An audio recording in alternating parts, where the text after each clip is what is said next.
की लाठी ओठी मजबूत बा। अरे हम बाबू डॉक्टर अम्बेडकर रही। अच्छा। बेल के मार जाओ दादा पुलिस वाले बहुत मार रहे हैं माई आप पे। भोसड़ा अगर जमीन ले ले किसान कैसे माँ होगा? भोसड़ा मारेंगे साले के। प्रयागराज के फूलपुर विधानसभा में निरंतर आज 13वां सप्ताह किसानों का आंदोलन का हो गया है। आज यहाँ पर हजारों की संख्या में किसान उपस्थित हैं। आइए उनसे वार्तालाप करते हैं कि उनका अब आगे क्या मनसा है, क्या वो या मीटिंग या चौपाल अब आंदोलन का रूप ले रही। आइए कुछ नवयुवक किसान यहाँ जुड़े हैं, पर सबसे पहले उनसे वार्तालाप करना चाहते हैं। सबसे पहले मनोज भैया जी, आप 1 मिनट का समय दीजिए। अच्छा, आ जाइए। सबसे पहले यह जानना चाहूंगा कि अब आप लोग आंदोलन की तरफ बढ़ रहे हैं। देखिए, ये आंदोलन का लगभग 12वां सप्ताह है और यहाँ पर जो 14 गांव प्रभावित है, सिर्फ बात 14 गांवों तक अब नहीं रह गई है। 14 गांवों के अलावा जो गांव हैं, उन गांवों में भी किसान बात को फैला रहा है और वो ठीक उस तरह से किसान इस बात को ले रहे हैं, संघर्ष को ले रहे हैं कि जैसे जंगल में आग लगती है तो सिर्फ पेड़ ही नहीं जलते हैं, पंछियों के ठिकाने भी वहाँ पर तबाह हो जाते हैं और जंगल के जानवर भी मारे जाते हैं। तो ये बात गांव-गांव में फैल रही है कि ये सरकार जो है अब वो विकास के नाम पर ज़मीनों को लूटना चाहती है और लूट करके पूंजीपतियों को देना चाहती है। ये हम लोग गांव में पंचायत करके और पंचायतों के माध्यम से गांव-गांव ये बात फैला रहे हैं। अभी तो किसान शांतिपूर्वक धरना प्रदर्शन कर रहा है, इसके बाद चुनाव में गांव में प्रतिनिधियों को भी नहीं घुसने दिया जाएगा, जैसे हरियाणा और पंजाब के किसानों ने किया था। इस बात पे भी किसान सोच रहा है। मैं यह जानना चाहूंगा कि आपके यहाँ कोई कमेटी गठन हुई है जिस कमेटी के माध्यम से गांव-गांव या सूचना पहुंचाई जा रही हो? हाँ, देखिए, यहाँ पर लगभग 50 लोगों की एक एक्टिव कमेटी बनाई गई है। उसके अलावा भी जो है एक और कमेटी बनाई गई है, उनका नाम ऐसे हम एक्सपोज नहीं कर सकते हैं, कुछ शर्तें हैं। और मैं यह जानना चाहता हूं कि कहीं न कहीं जो 14 गांव प्रभावित जो लिस्ट में है, उसके अलावा भी कुछ लिस्ट में नाम है जो जिसका अभी तक उजागर नहीं हुआ। क्या ये सतत? देखिए, राहत इंदौरी ने एक शेर कहा था जो मैं बार बार कहता हूँ कि लगेगी आग तो आएंगे कई घर जद में, यहाँ सिर्फ मेरा मकान थोड़ी है। शुरू में जो है वो 5-6 गाँव की ही लिस्ट आई थी, उसके बाद उन्होंने 14 गाँव को लपेट लिया। मैं तो ये कह रहा हूँ कि जो पूरा रिंग रोड और इलाहाबाद के आसपास का इलाका है, वो एक भी जमीन नहीं बचेगी। क्यों? क्योंकि किसान के पास, सरकार के पास अब जमीन लूटने के अलावा कोई विकल्प नहीं बचा है। समझ रहे हैं आप? जो उन्होंने झूठे नारे दिए थे कि 2 करोड़ नौकरी दूंगा, फिर उन्होंने नोटबंदी को कहा कि इससे जो है आतंकवाद खत्म हो जाएगा, फिर उन्होंने घर का जो पैसा रखी हुई थी महिलाएं, उसको भी नोटबंदी करके उन्होंने, तो अगर आप उनकी मंशा देखिए तो शुरू से ही चली आ रही थी उनकी मंशा। इस देश को पूरी तरह से वो विदेशी पूंजीपतियों के हाथ में बेच चुके हैं। अडानी अंबानी को तो छोड़ दीजिए आप, अभी साहब अमेरिका गए थे, अमेरिका का जो वहाँ सड़ा हुआ विमान है उस पर सिग्नेचर करके चले आए।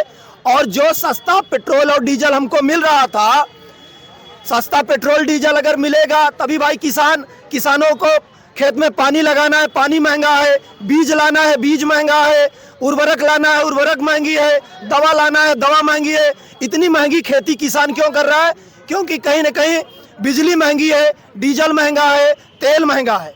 तो रसिया जो भी रूस हमको सस्ते में तेल और गैस दे रहा था, साहब का मालिक जो है तुरंत डाटा, कहा जितनी जल्दी हो आओ जल्दी से। और आपने देखा होगा, मीडिया के लोगों ने देखा होगा कि पीछे मालिक खड़ा हुआ है, साहब डर के मारे सिग्नेचर करके इस देश को टुकड़े टुकड़े में बेच रहे हैं। और यहाँ अगर किसान भाई नहीं सचेते, वो तो बताते हैं हमारे मित्र हैं, वो उन्होंने स्वयं वहाँ कहा हुआ था। देखिए, मित्रता 2 बराबर के लोगों में होती है, ये बात हम लोगों को ठीक से पता है। किसी कंगाल आदमी का कोई पूंजीपति मित्र देखे हैं आप? और वो आंकड़ों में बात ज्यादा करते हैं कि हम 5 ट्रिलियन जो है हमारा ये देश इकोनॉमी में चला गया है।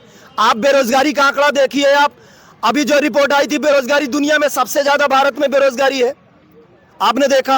और दुनिया में सबसे ज्यादा किसानों ने आत्महत्या इस देश में किया है। आज 1 घंटे में 2 नौजवान हत्या कर रहा है, जो नौकरी की तैयारी करने जो छात्र गए वो कहीं ना कहीं इन्हीं किसानों और मजदूरों के बच्चे हैं।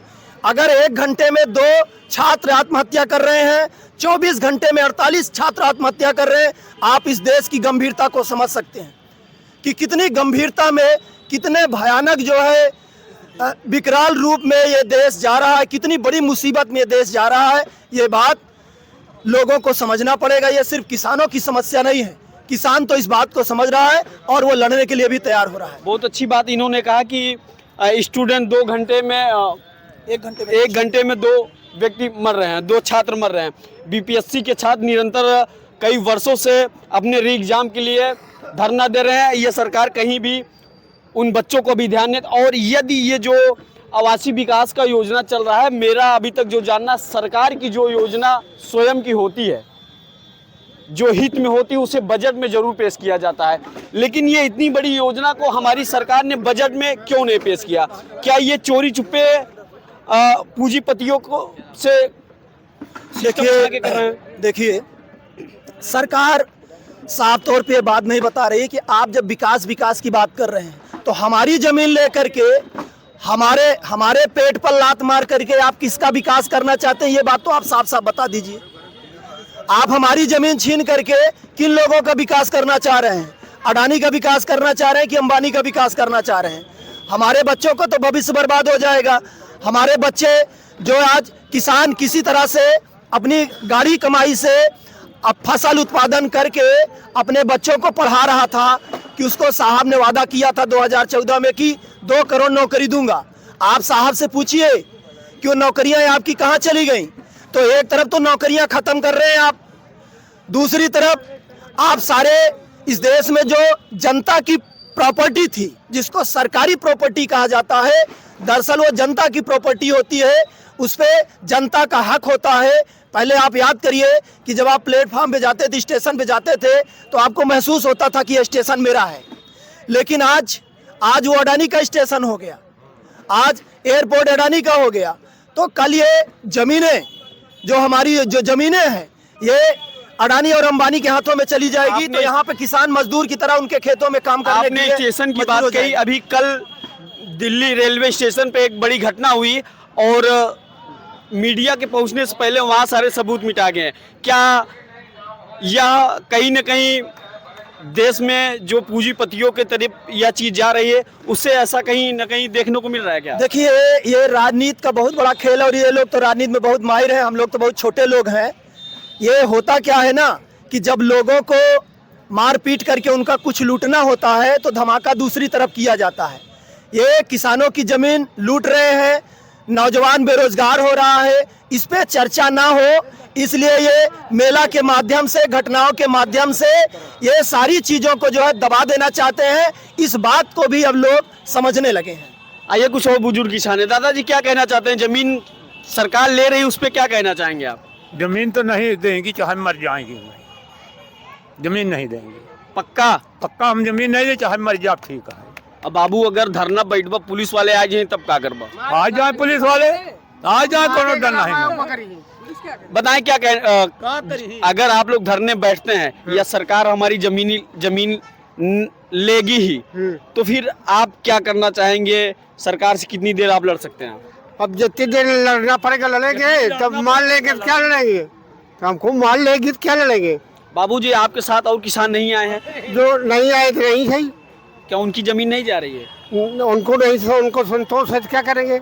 हम अपने के लिए क्या कहना चाहते हैं? आएंगे, जमीन तो हम लोग नहीं देंगे किसी भी हालत में, कुछ भी हो जाए, धरना बैठे या मर जाए या कुछ भी हो, लेकिन नहीं देंगे। वो विकास किसको कर रहा है? हमको कर रहा है या बड़े बड़े लोगों को कर रहा है? सरकार हमें क्या दे रहा है?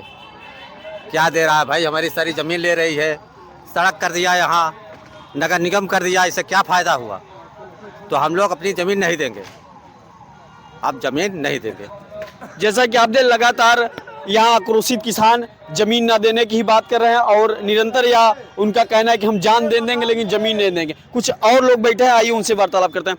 क्या कहना चाहेंगे सर? आज आप लोगों का 12वां 13वां सप्ताह हो गया है। समस्या ये है कि जो ये डेवलप करना चाहते हैं, डेवलप तो ऑलरेडी यहाँ हो चुका है। समतलीकरण बहुफसली ज़मीनें हैं, यहाँ डेवलप पहले से है किसानों का। इनको डेवलप करना हो तो इसी जब जहाँ ऐसे ज़मीनों पे जाए जहाँ आवश्यकता नहीं है, खेती नहीं होती है, वहाँ डेवलप करे, वहाँ बनाए, वहाँ की ज़मीनों बेचे। और जहाँ स्वयं डेवलप है, बहुफसली ज़मीनें हैं, ज़्यादा कीमती ज़मीनें हैं, ऐसी 5 लाख 20 वाले के 1 करोड़ 81 लाख। एक दादाजी भी पीछे हैं, आइए उनसे बात है। दादा, जमीन किसान ले रहे, क्या करेंगे? लाठी ओठी मजबूत बा? अरे हम बाबू डॉक्टर हम बेचता रही। अच्छा। बेल के मार जाओ दादा, पुलिस वाले बहुत मार रहे हैं माई आपसे। भोसड़ा अगर जमीन ले ले किसान कैसे माँ होगा? भोसड़ा मारेंगे साले के पुलिस की माँ भोसड़ा। जैसा कि देख रहे हैं आप, कुछ और किसान जुड़े, क्या कहना चाहते हैं चाचा आप? अरे जान देंगे, जमीन नहीं देंगे, पक्का? पक्का। और ले लेंगे तब? कैसे ले लेंगे? मान लीजिए पुलिस वाले लठिया दे आप। अरे पुलिस वाले का पुलिस वाले रहेंगे का निशान? जब जनता अपने भावी हो जाएगी तो पुलिस वाले क्या करेंगे? आप देख रहे हैं फूलपुर के किसान निरंतर एकदम आक्रोशित हैं और उनका बार बार यही कहना है कि मैं मर जाऊंगा लेकिन जमीन नहीं दूंगा। जब तक इस बाजुओं में ताकत है, इस शरीर में जान है, निरंतर लड़ता रहूं। बने रहे यानी टीवी न्यूज के साथ, मैं रोहित प्रजापति।